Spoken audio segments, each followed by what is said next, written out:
Hello everyone. Imagine a world without considering sustainability.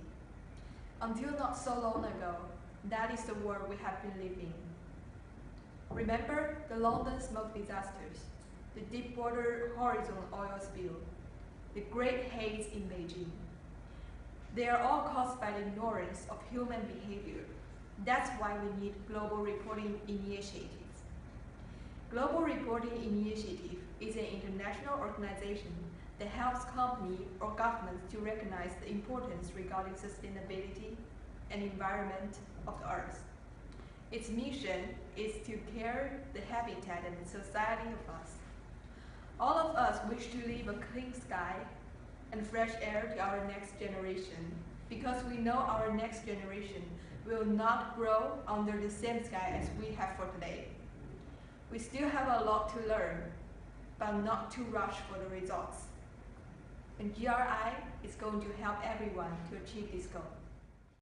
The Global Reporting Initiative was founded in the United States, Boston, in 1997.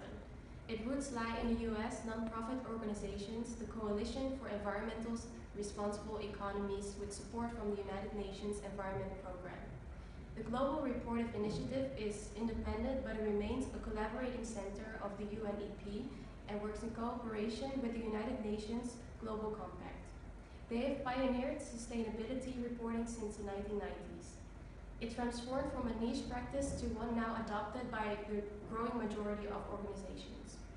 GRI's sustainability reporting standards are the foundations to its successes. GRI has thousands of reporters in over 90 countries and provides the world's most widely used standards on sustainability and helps society make better decisions. So, just to give you some facts about current situation. GRI reports yearly if companies met their environmental, social and economic goals. Jonathan Porritt, an environmentalist, stated that $528 billion invested each year in fossil fuels, and the radical decarbonization needs to happen through renewables like solar, wind or bio. He argues that this can be realized by 2050 if we reduce the amount of CO2 to zero. Another issue concerns child labor. In underdeveloped countries like Central Africa, around 28% of children are used in extracting exotic metals or picking up cocoa. To prevent this, GRI tries to promote fair trade and restrict companies from child labor.